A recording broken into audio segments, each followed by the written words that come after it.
தொழில் பண்ற எல்லாருக்குமே அவங்கவங்க தொழில் மேல நிறைய பக்தியும் விசுவாசமும் இருக்கும். அந்த பக்தியை வெளிப்படுத்தும் விதமா சின்ன சின்ன பொருட்கள் வாங்கி வச்சிருப்போம், இல்ல ஏதாவது செயல்கள் மூலியமா அதை வெளிப்படுத்துவோம். ஆனா திருப்பூர் பெருமாநல்லூர்ல இருக்க லோகநாதன் அப்படிங்கிற ஒரு நபர் லாரி ஓட்டுநரா இருந்து இன்னைக்கு அந்த தொழில் மூலியமா தன்னுடைய வாழ்க்கையில முன்னேற்றம் அடைஞ்சிருக்காரு. அவரோட டிரான்ஸ்போர்ட் தொழில் மீது உள்ள பக்தியை வெளிப்படுத்தும் விதமா தான் தன்னோட வீட்டுக்கு மேல ஒரு லாரியவே பிக்ஸ் பண்ணிருக்காரு. இவர் லாரி ஓட்டுநரா இருந்தப்போ பல ஊர்களுக்கு டிராவல் பண்ணி அங்க ஸ்டே பண்றப்போலாம் நிறைய கஷ்டப்பட்டிருக்காரு. அதனால தன்னால முடிஞ்ச அளவுக்கு டிரைவர்ஸ்க்கு ஹெல்ப் பண்ணணும் அப்படின்னு அந்த லாரியவே ஒரு ரூமா கன்வெர்ட் பண்ணி அங்க வந்து ஸ்டே பண்ற எல்லா டிரைவர்ஸ்க்கும் தேவையான வசதிகளை பண்ணி கொடுக்கிறாரு. இவருடைய இந்த புதிய முயற்சி மக்களை ஈர்க்கும் விதமா அமைஞ்சிருக்கு. அந்த வழியா போற வர மக்கள் வீட்டை பார்த்து பிரமிச்சு போய் இவரையும் பார்த்து சந்தோஷமா பேசி வாழ்த்திட்டு போறாங்க. இவருடைய இந்த முயற்சி பத்தியும் இந்த மாதிரி வீட்டுக்கு மேல லாரி வைக்கிற ஐடியாவை பத்தியும் நம்ம லோகநாதன் அவர்கள்கிட்டயே கேட்டு தெரிஞ்சுக்கலாம் வாங்க.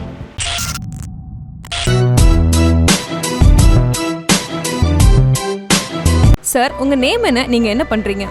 வணக்கம், என் பேர் லோகநாதன். இப்போ வந்து பெருமாநல்லூர் பைபாஸில் AAA லோகநாதன் டிரான்ஸ்போர்ட்னு லாரி புக்கிங் ஆஃபீஸ் வச்சுருக்கேன். சொந்தமாக லாரியும் வச்சுருக்கேன். வீட்டுக்கு மேலே லாரி வைக்கணும்னு எப்படி யோசிச்சிங்க? அது எதனால் வச்சோம்னா, நான் ஒரு 10-15 வருஷத்துக்கு முன்னாடி இருந்தே கூகுளெலாம் தேடும்போது இந்த மாதிரி வீட்டு மேலே குக்கர் இருக்க மாதிரியும் ஹெலிகாப்டர் இருக்க மாதிரியும் அப்புறம் எங்கேயோ ஒரு இடத்துல பார்த்து ஞாபகம் லாரி இருந்த மாதிரி இருந்துச்சு. அப்போ வந்து ஒரு சின்னதாக ஒரு ஆசை, நம்மளும் வீடு கட்டினா ஃபியூச்சரில் வைக்கணும் அப்படின்னு ஒரு எண்ணம் இருந்துச்சு. இப்போ அமைஞ்சது, அதனால இப்போ வச்சுருக்கேன். அது உங்கள் ஐடியாவுக்கு மக்கள்கிட்ட இருந்து என்ன மாதிரி வரவேற்பு கிடைச்சது? லாரி வச்சு பார்க்குறாங்க, வீட்டை பார்க்குறாங்களே இல்லையோ, என்னுடைய லாரி தான் முதல்ல பார்க்குறாங்க. இதில் போகிற 100க்கு 10 பேர் தான் சரியாக கவனிக்கிறல, மற்றபடி 90% பேர் கம்பல்சரி அந்த வீட்டை பார்க்குறாங்க. இந்த ஏரியாவுக்கே இப்போ இந்த வீடு தான் ஒரு லேண்ட்மார்க் உருவாக்கியிருக்காங்க. அப்புறம் இந்த லாரி வச்சு தான் அட்ரஸ் எல்லாருக்குமே, நம்ம லாரி ஓட்டுற டிரைவர்கள்லாம் வந்து பார்த்தீங்கன்னா எனக்கு ஒரு 1000 கான்டாக்ட் இருக்காங்கன்னு வச்சுங்களேன். இந்த லாரி வச்சதுக்கப்புறம் ஒரு 10,000 பேராக வந்திருக்காங்க. ஏன்னா போகும்போது நான் உங்கள் ஆஃபீஸ் எனக்கு தெரியும், உங்கள் ஆஃபீஸ் எனக்கு தெரியும். ஒரு உறவு முறையோ ஒரு பிஸ்னஸோ எது பண்ணாலும் நெருங்கிய தொடர்பு இருந்தால் தானே பண்ண முடியும். ஒரு வண்டிக்கார் இதில் போகும்போது என் லாரி பார்க்குறாரு, ஓ இங்கே தான் AAA லோகநாதன் ஆஃபீஸ் இருக்குது, நம்ம அவர் ஆஃபீஸ் போகலான்னு இப்போ டிரைவர்ஸ் எல்லாம் என் ஆஃபீஸ்க்கு வர ஆரம்பிச்சிட்டாங்க.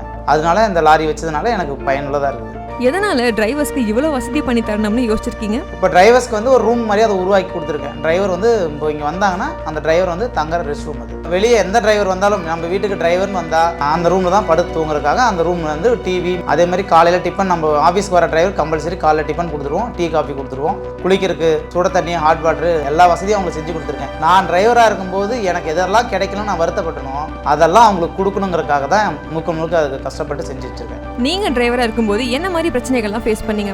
நான் டிரைவராக இருக்கும்போது பார்த்தீங்கன்னா ஒரு 15 வருஷத்துக்கு முன்னாடி டிரைவராக இருந்தேன். 2007 தான் இந்த ஃபீல்டுக்குள்ளே வந்தேன். அப்போ வந்து பாத்ரூம் போகிறது தான் முக்கியமாக. எங்களுக்கு பாத்ரூம் போகிறதுக்குலாம் ஓப்பன் பிளேஸ், ஸ்ரீவரம்பூர் அந்த லைனில் தான் வேலை பார்த்தோம். அந்த மாதிரி ஓப்பன் பிளேஸ்லாம் கஷ்டப்பட்டோம் பாத்ரூம் போகிறதுக்கு. அந்த கஷ்டத்தை வந்து பயங்கர. அப்புறம் தூங்கும் போது கொசுக்கடி, அந்த சரியான உணவு கிடைக்காது, சரியான நேரத்துக்கு சாப்பிட முடியாது, சரியான நேரத்துக்கு தூங்க முடியாது.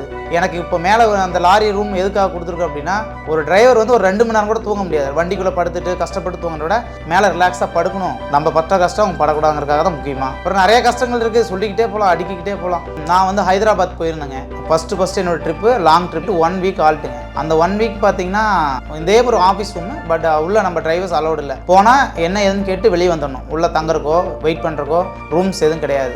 அங்கே ஒரு சின்ன பாத்ரூம், அது சிட்டிக்குள்ளே இருந்துச்சு, சென்ட்ரல் சிட்டிக்குள்ளே. அங்கே பாத்ரூம் வசதி சுத்தமாக இல்லை. ஆனால் அந்த பாத்ரூம் அந்த அளவுக்கு பயங்கர மோசமாக இருந்துச்சு. வேறு வழி இல்லாமல் அவர் பயன்படுத்தணும். என்னுடைய ஆஃபீஸ்க்கு வர டிரைவருக்கு அந்த மாதிரி இருக்கக்கூடாதுன்னா இடம் வசதியோட நிறைய இடமா பிளேஸ் பண்ணி குளிக்கிறதுக்கு பாத்ரூம் வசதி எல்லாம் பண்ணி கொடுக்க காரணம், நான் அடிபட்ட இடத்த இன்னொரு டிரைவர் அடிபடக்கூடாது. AAA ஆஃபீஸுக்கு போனால் எல்லா வசதி இருக்குது அப்படின்னு அவன் வரணும். ஒரு நாள் லோட் ஆகலை, அடுத்த நாள் லோட் ஆனால் கூட அவன் கஷ்டப்படக்கூடாது. சாப்பாட்டுக்கு கஷ்டப்படக்கூடாது தான் மார்னிங் சாப்பாடு கொடுத்துட்றோம், குளிக்கிறதுக்கு பாத்ரூம் போகிறதுக்கு எல்லாமே கொடுக்குறோம். படுத்துவங்களுக்கு நிம்மதியான ஒரு இடம் டிரைவருக்கு ஒரு 2 மணி நேரம் அதை கொடுக்கணுங்கிறது என்ன ஆசை, அதை உருவாக்கி வச்சிருக்கேன். ஹாப்பியாக இருக்குன்னு சொல்லிட்டு போகிறாங்க. ஏன்னா அவங்களுக்கு வண்டி வாஷ் பண்ணுறதுக்கு முதல் கொண்டு நான் எல்லாமே பண்ணி கொடுத்துருக்கேன். அவங்களுக்கு என்ன தேவையோ அதை செஞ்சு கொடுக்குறோம். அப்புறம் கேமரா ஃபுல்லாக ஃபிட் பண்ணியிருக்கேன். பாதுகாப்பாக வாகனம் நிறுத்துறதுக்கு. பார்க்கிங் நாங்கள் காசு வாங்குறதில்ல, பார்க்கிங் ஃப்ரீ தான். எத்தனை நாள் நின்று போனாலும் பார்க்கிங் ஃப்ரீ தான், காசு வாங்க மாட்டோம். அதே மாதிரி வண்டியை வந்து சுத்தப்படுத்திக்கலாம். வண்டியை கழுவுறதுக்கு அதாவது குடிக்கவே தண்ணி தர மாட்டாங்க. ஆனால் நான் வண்டியே கழுவுற அளவுக்கு தண்ணி போட்டு ப்ரெஷர் மோட்டர் வச்சுருக்கேன். வண்டியை வாஷ் பண்ணிக்கலாம். இங்கே வரவங்க ஹாப்பியாக தான் கண்டிப்பாக போவாங்க. வருத்தத்தோட எந்த டிரைவரும் போனதா இல்லை. நம்ம ஆஃபீஸ்க்கு வந்துட்டு சந்தோஷமாக தான் போவாங்க. இப்போ புதுசாக லாரி வாங்கி சொந்தமாக பிஸ்னஸ் பண்ணணும்னு ஆசைப்படுறவங்களுக்கு நீங்கள் என்ன சொல்லுவீங்க? இன்னைக்கு மார்க்கெட் நிலவரைக்கு பார்த்தீங்கன்னா லோடு டல்லாக இருக்குது. 100 லோடு இருக்குன்னா 1000 வண்டி இருக்குது. லோடு ரொம்ப டல்லாக தான் இருக்குது. 15,000 ரூபாய்க்கு போகிற வாடகையே அடுத்த நாள் 14 ரூபாய்க்கு போகுது. டோல்கேட்டு, டீசல் எல்லாம் இன்க்ரீஸ் ஆகுது. ஆனால் வாடகை வந்து வண்டிகள் அதிகமாக இருக்கிறதுனால டிமாண்ட் பண்ணுறாங்க. அதனால வந்து பார்த்தீங்கன்னா வாடகை குறைஞ்சிருக்கு. இன்னைக்கு காலகட்டத்தில் வாகனத்தை ஓட்டி சம்பாதிக்கிறங்கிறது ரொம்ப கஷ்டமான விஷயம் தான். புதுசாக ஒருத்தர் வராருன்னா ஒரு டிரைவர் ஓனர் கம் டிரைவராக வந்து ஓட்டி சமாளிச்சாருன்னா கண்டிப்பாக முன்னுக்கு வந்துடுவார். இல்லைன்னா ஏற்கனவே என்னைய மாதிரியோ அல்லது மற்ற ஒரு முன்னனும் உள்ளவங்க வண்டி வாங்கினா பிழைக்கலாம். புதுசாக ஒருத்தர் வண்டி வாங்கி இந்த வண்டி வச்சு தான் பிழைக்கணும்னு தனியாக ஒரு வண்டி, அதுவும் அவர் வண்டி ஓட்ட தெரியாது, ஒரு டிரைவர் போட்டு தான் பிழைக்கணும்னா அவர் ரொம்ப கஷ்டம் இன்னைக்கு இருக்க சூழ்நிலையில். பிற்காலத்தில் இது மாறலாம். இப்போ வந்து ஒரு 5 இயர்ஸாக அந்த கொரோனா வைரஸுக்கு முன்னாடி கூட அவங்க வந்து பார்த்தீங்கன்னா லாரி வாங்கினா பிழைச்சிக்கிற மாதிரி தான் இருந்துச்சு. இந்த வைரஸ் வந்ததுக்கப்புறம் எல்லாமே தலைகளாக மாறிடுச்சு, நிறைய பேரோட தலையெழுத்தே மாறிடுச்சுன்னு சொல்லலாம். அதனால புது வண்டி வாங்குறத இப்போ கொஞ்ச நாள் தள்ளி போடலாம். உடனே புது வண்டி வாங்கி ஓனராக அவர் வண்டிக்கு இருக்கணும்னு ஆசைப்பட்டால் ரொம்ப கஷ்டம், தொழில் ரொம்ப சிரமமாக இருக்கு. ஒரு 10 வருஷத்துக்கு முன்னாடி இந்த தொழில் எப்படி இருந்துச்சு, இன்னைக்கு என்னென்ன மாதிரி மாற்றங்கள்லாம் வந்திருக்கு, இதில் நீங்கள் என்ன மாதிரி ப்ராப்ளம்ஸ்லாம் ஃபேஸ் பண்ணுறீங்க? அன்னைக்கு டீசல் உயர்வு, இந்த டோல்கேட்டு, இன்சூரன்ஸ் இதெல்லாம் கம்மியாக இருந்துச்சு. அன்னைக்கு வண்டிக்கு ஒரு வண்டி ட்ரிப் போயிட்டு வந்தால் ஒரு 6000 7000 மிச்சம் ஆயிட்டு இருந்துச்சு. இன்னைக்கு எல்லா விலைவாசியும் உயர்ந்ததுனால ஒரு 3000 மிச்சம் வருது. ஒரு ஓனருக்கு அவ்வளோதான் மிச்சமாகுது. அதனால வந்து இன்னைக்கு வாகனம் வச்சு ஓட்டுறதே பெரிய விஷயமா இருக்கு. நிறைய இன்னல்கள் இருக்கு, அதை வெளியே சொல்ல முடியாத அளவுக்கு நிறைய காரணங்களும் இருக்கு. இந்த மோட்டார் தொழிலுக்குள்ள வந்தால் அதை பற்றி தெரியும். வெளியிருந்து பார்க்குறவங்களுக்கு வசதியாக இருக்காங்க, சம்பாதிக்கிறாங்க அப்படிங்கிறது மட்டும்தான் தெரியும். அதில் ஒரு கஷ்டம் தெரியாது. எல்லா தொழிலையும் கஷ்டம் இருக்கும். இது பயங்கரமான கஷ்டம் இருக்குது. இதுலேயே மோட்டார் தொழிலில் டிரைவர் வேலை பார்க்குறது ரொம்ப கஷ்டமான தொழில். ஏன்னா நான் அந்த தொழிலேருந்து வந்தேன். நீங்கள் கூட நீங்கள் எங்கேயாவது பைக்கில் ஒரு ஊருக்கு போகிறீங்கன்னா பைக் ஒரு 1/2 மணி நேரம் ஓரம் கட்டி நின்றுட்டு மரத்து நாளில் உட்காந்துட்டு போகலாம். நான் ஒரு 1/2 மணி நேரத்தில் எடுத்து நின்றுன்னு வச்சிங்களேன், லோடு எத்தனை கஸ்டமர் ஏற்றி விட்டவங்கன்னு ஊரில் இருக்கிற அத்தனை பேரும் ஃபோன் பண்ணி திட்டுவாங்க. அதனால் ஓபியே அடிக்க முடியாது. ஒரு 5 நிமிஷம் கூட நாலா பக்கம் பார்த்து வண்டியை ஓட்டணும். சிரமப்பட்டு கஷ்டப்பட்டு தான் அந்த வண்டி. அதுவும் எல்லா தொழிலும் இந்த தொழிலுக்கு அதிக புத்தி கூர்மை வேணும். ரோட்டில் போகிறவங்களாம் கூட திட்டுவாங்க டிரைவரை. அதெல்லாம் சகிச்சுக்கிட்டு ரொம்ப கஷ்டப்படணும். டிரைவருங்களாம் பார்த்தீங்கன்னா எல்லா இடத்துலையும் போயிட்டு அவங்க நிம்மதியாக தூங்க முடியறதில்ல. ஃபஸ்ட்டு வந்து பார்த்தீங்கன்னா திருட்டு பயம். ரோட்டு ஓரத்தில் வண்டி நிறுத்திட்டு போனால் மெட்டீரியலை திருடிட்டு போயிடுறாங்க, டீசல் திருடிட்டு போயிடுறாங்க. டிரைவருடைய செல்ஃபோனு, டிரைவருடைய பர்ஸ், இந்த மாதிரி திருட்டு பயம் இருக்கிறதுலே அதிகமாக எல்லா ஊர்லேயும் நடக்குது. இதுல இருந்தெல்லாம் தப்பிச்சு டிரைவர் அப்படி இப்படின்னு தேடி போய் லோடு இறக்க போனோம்னா இறக்குற இடத்துல வண்டியை வந்து லோடு அன்லோட் பண்ணாமல் அங்கே சாப்பாட்டுக்கு வந்து அந்த குடோன் வந்து ஒரு காட்டுக்குள்ளே கட்டி வச்சுருப்பாங்க. அங்கேருந்து சாப்பாட்டுக்கு போகிறதுக்கு 4 கிலோமீட்டர் 3 கிலோமீட்டர் போகிற மாதிரி இருக்கும். அப்போ வந்து பார்த்தீங்கன்னா அவங்களுக்கு எந்த வசதி இருக்காது, நடந்தே போய் சாப்பிட்டுட்டு நடந்தே வரணும். ஒரு சில டைமில் நான் டிரைவராக இருக்கும்போதே தண்ணி மட்டுமே குடிச்சிட்டு படுத்து தூங்கியிருக்கேன். இங்கேருந்து 5 கிலோமீட்டர் எப்படி நடந்து போகிறது, இறக்கிடுவாங்க அப்படிங்கிறதுக்காக. அதுக்கப்புறம் பார்த்தீங்கன்னா வழியில் பிரேக் டவுன் ஆயிரும். வண்டி நிறைய வண்டி நீங்கள் பார்த்துருப்பீங்க. புது வண்டியிலே பிரேக் டவுன் ஆகுது. இப்போ பழைய வண்டிக்கு சொல்ல வேண்டியதில்லை. அதனால் வண்டி பிரேக் டவுன் அதிகமாக சந்திச்சு அதனால தான் மழை உளைச்சலாகி அவங்க அந்த பிரேக் டவுனையும் பார்த்துட்டு கஸ்டமருக்கும் டயத்துக்கு கொண்டு போய் மெட்டீரியல் கொடுக்கணும். இப்போ 2 வீலர்ஸ்க்கும் காருக்கும் சர்வீஸ் காஸ்ட் எவ்வளோ ஆகும்னு எல்லாருக்குமே தெரியும். அந்த மாதிரி லாரிக்கு சர்வீஸ் பண்ணணும் அப்படின்னா அதுக்கு எவ்வளோ செலவாகும்? ஃபஸ்ட்டு பார்த்தீங்கன்னா டயரு கம்பல்சரி. டயரு எல்லா வண்டியும் பர்ஃபெக்டாக ஓடாது. எங்கேயாவது கல் போட்டாலும் வெடிச்சிடும். புது டயர் வாங்கி போட்டிருப்போம், 2 லோட்லேயே டயர் வெடிச்சிடும். பெரிய செலவுனா டயர் தான் இம்பார்ட்டன்ட். அதுக்கப்புறம் புது வண்டி கொஞ்சம் மெக்கானிக்கல் கம்ப்ளைண்ட் கம்மியாக வரும். ஒரு 4 வருஷம் 5 வருஷம். இப்போ என் வண்டியெல்லாம் வந்து பார்த்தீங்கன்னா கம்பல்சரி 20,000 25,000 1 மந்த்துக்கு செலவு பண்ணியாகும். அதாவது ஆயில் சர்வீஸ் இல்லாமல் சொல்கிறேன். எக்ஸ்ட்ரா செலவு ஒரு 4 வருஷம் 5 வருஷம் ஓடுது.